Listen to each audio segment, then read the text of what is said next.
Au cours de sa réunion extraordinaire, tenue ce mardi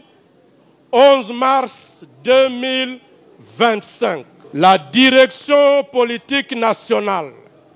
a noté avec consternation que depuis un certain temps, il s'observe à Kinshasa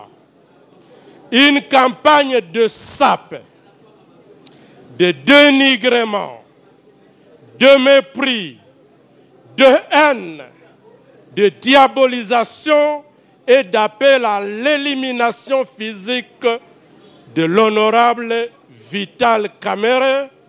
pourtant président de l'Assemblée nationale,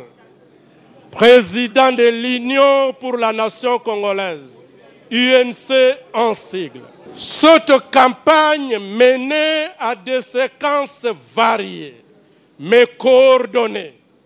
et répondant à un modus operandi identique à travers les réseaux sociaux, les médias traditionnels, radios et télévisions, les rassemblements populaires et récemment, soit ce dimanche 9 mars 2025, au cours d'une matinée politique dans la salle du Centre culturel pour les pays d'Afrique centrale, dont le but ultime visé, mais inavoué, est, sans nul doute, l'élimination physique et politique d'un concurrent politique issu d'une région linguistique autre que seuls des auteurs de la dite campagne erronée, en l'occurrence l'honorable Vital Kamerhe. La direction politique nationale regrette amèrement que l'honorable Christophe Mbosso, deuxième vice-président de l'Assemblée nationale, se soit ajouté à cette triste liste. La direction politique nationale note que, de manière hypocrite, les auteurs de la dite campagne se servent de la détérioration de la situation sécuritaire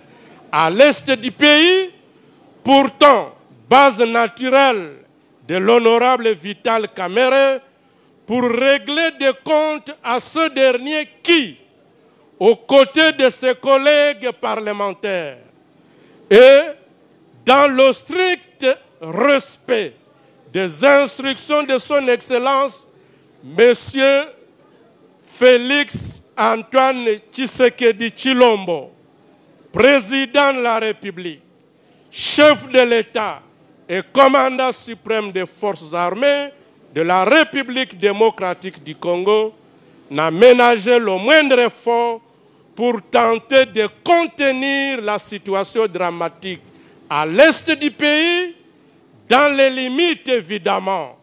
de celles prérogatives qui sont les siennes